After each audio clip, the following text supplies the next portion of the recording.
On a perfect spring day, a gentle, salty breeze blew in from the Pacific Ocean. The tarmac on Coronado Island smelled of sulfur and jet fuel. I climbed into the cockpit of an F-18 fighter jet and gave a thumbs up to the camera. After spending the last 20 years of my life in school and most of the last decade in college and graduate school to become a successful aerospace engineer, I was about to take a leap of faith, change career paths, move to Israel, and start rabbinical school. Since that day almost 10 years ago, I've told this story to countless people. More often than not, listeners respond with one of two reactions. First, wow, how did that happen? That's really a 180. Or two, wow, you must have really heard a calling to make such a drastic change in your life. In both cases, I think the surprise is not only about my seemingly drastic change of career choice, but also about people's surprise that someone so steeped in science would go in apparently the opposite direction towards faith.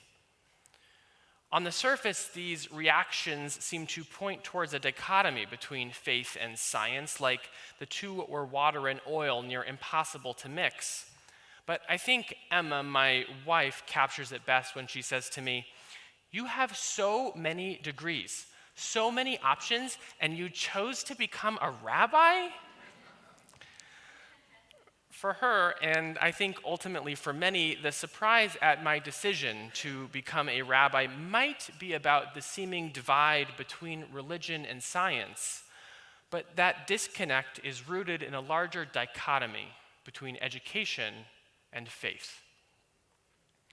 The Pew Research Center, which studies religion in America, points out that for Americans, God is correlated with education. And I bet you can guess which way that correlation goes. The more education you have, the less likely you are to believe in God, attend religious services, pray, and study scripture. It should be no surprise then, since Jews are the second most highly educated group in America following Hindus. 81% of Jewish adults have attended at least some college in their life, that we follow the same trends. And because of our level of education, we also have a hard time with faith. 64% of us Jews are certain or fairly certain of our belief in God. That's compared to 91% of Catholics, 98% of evangelicals, and 96% of Muslims, all groups which also send fewer people to college. In her book, Educated, Tara Westover tells her story of escaping a very conservative Mormon household in Idaho, where she was homeschooled most of her life, in order so that she could pursue a college education where she eventually earns a PhD from Cambridge. In a recent interview with Oprah, when Oprah asks her, "Where are you with God?" Tara responds, "Is it weird to say I never think about it? It defined my whole life, I would say, for years, and I just don't worry so much about it." Why is there this apparent disconnect between education and faith? Professor of psychology and secular studies Phil Zuckerman writes, "Education is mind-expanding in countless ways. Critical thinking, doubt, skepticism, independence of thought, and even existential insecurity are common results, none of which make for healthy, durable piety." And if these experts' opinions are not enough to convince us, let's look at our own skepticism towards our tradition. In the Bible, the way in which a person attained education, wisdom, and knowledge was through God. God spoke to prophets to disseminate truth. God literally hands it to Moses to distribute to the Israelite people. And God shows up in the dreams of prophets. Think of Jacob and his ladder. In this model, God holds all truth, and by having faith in God, God disseminates that wisdom and knowledge to us. But we, as modern, educated people, have a massive problem with this model of faith-dependent education. And it shows up right here in our Torah reading this morning. In the Akedah, the binding of Isaac, God tells Abraham, take your son, your only son, the one you love most, your son Isaac, and offer him up as a sacrifice, as a burnt offering on the altar. To us, educated, critical thinking, modern people, this request is insane. Who in their right mind would listen to a voice from heaven to sacrifice their children? No one. But in the biblical model, God is the supreme holder of truth and wisdom. Abraham didn't grow up with the scientific method and critical thinking. The only way he knows how to attain knowledge and understand the world is by showing faith in God. To our modern sensibilities, connecting faith and education in this matter is at the very least surprising, if not entirely impossible. Unfortunately, this paradigm of faith as a pious belief system which is disconnected from our rational thought and modern sensibilities permeates our culture and therefore our conscious and unconscious minds. It's what leads to Pew's inverse correlation between faith and education. But the story of Abraham in the Bible was written approximately 3,000 years ago. And though we don't focus on them enough, paradigms of faith and education have evolved with our tradition. Our tradition struggled with the problem that sometimes the wicked are not punished and the righteous are not rewarded, even though God said it should be that way. In the Torah, God taught us that if we had faith, life would be just. But our experience in the world proved otherwise, thus birthing Jewish wisdom literature. Sometime between 450 and 200 BCE, the book of Ecclesiastes was written. In it we read, I set my mind to study and to probe with wisdom all that happens under the sun. In this new model of education, we learn by observing and inquiring about the world around us. We have faith in ourselves and our observations about the world, and from that faith, we attain wisdom and knowledge.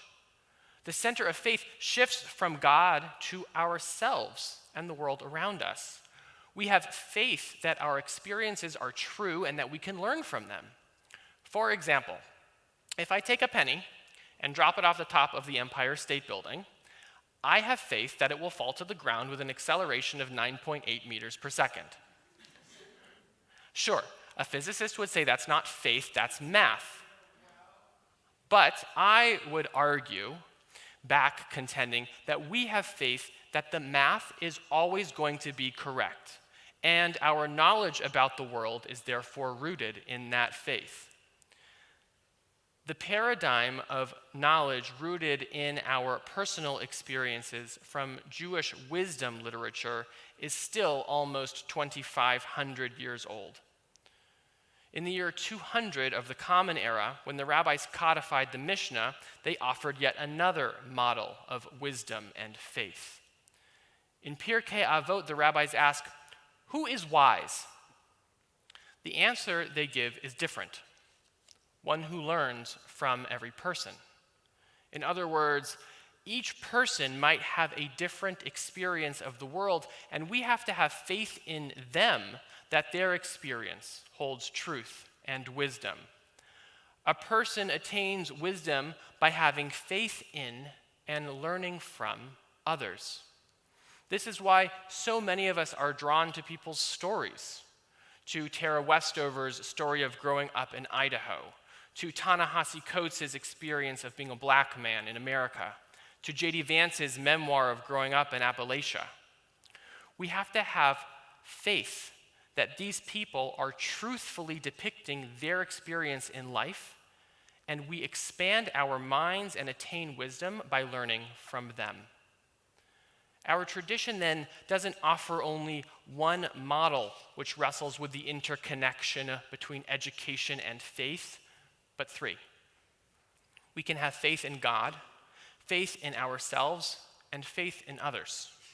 Each relationship yields its own unique form of wisdom and truth. Our wisdom and knowledge about the world then stems not from any one of these models, but by living all three of them together. Now, I couldn't articulate this on that tarmac all those years ago, but I believe it was my faith in all three modalities that gave me the wisdom and knowledge that I needed to change careers. I needed to have faith in myself and my life experiences. I needed to have faith in others, which provided me insight into unfamiliar worlds. And I needed to have faith in God that I would be able to find wisdom even when I couldn't find it in myself and others. The diversity of my faith provided me the wisdom to choose the right path for me. And I'm willing to bet most of us acquire our knowledge through these three paradigms. Maybe we just don't recognize the role faith plays. It's probably also why Pew found that the more educated a person is, the more likely they are to meditate and feel wonder about the universe. Our work at Temple Emmanuel this year is to cultivate our own forms of spiritual expression. In other words, ways to work and practice and enact our faith in community. On any given day, my faith may falter, sometimes in ourselves, sometimes in others, and sometimes in God. And when that happens, our wisdom and knowledge of the world is slightly diminished. But those days are also opportunities to open new windows onto the world by working to deepen our faith and express our spirituality. Though the story of the Akedah only offers us one road to understand faith and wisdom, it is still upheld by the rabbis as a prime example from which we can learn about how faith has the power to affect our entire world. Always searching and seeking for deeper meaning within the Torah, our sages note the strange repetition of the number 3 in the Akedah. God uses 3 descriptors to describe Isaac, your son, your only son, the one you love most. It takes Abraham and Isaac 3 days to reach the mountaintop. Abraham responds with Hineni, here I am, 3 times. There is a strange absence of the letter Gimel from the core story, which has the numerical value of 3. The word makom, which means place, is also another name for God and is used 3 times in the text. And I will add another 3 to our story, and that's our 3 paradigms of education and faith. The rabbis understand the location of the attempted sacrifice of Isaac to be on the Temple Mount. So the number 3 then represents the 3 temples, the 2 that were destroyed, and metaphorically, the one we will build when we enact our paradigms of faith, which will allow us to reach the Messianic era. An era where we will have unencumbered faith in ourselves, in others, and in God, so that together we will construct a compassionate world in which all are known. So as we start this new year of 5780, may we have faith in ourselves to learn from the experiences of our past. May we expand our worldview by having faith in others. May we have faith in God to illuminate our world, even when it feels dark. And may each of us have the strength to practice our faith even when it is hard, so that we can together bring about the Messianic age, an age of shalom and of peace for all. Ken Yehi Ratzon, may this be God's will. Shana Tova.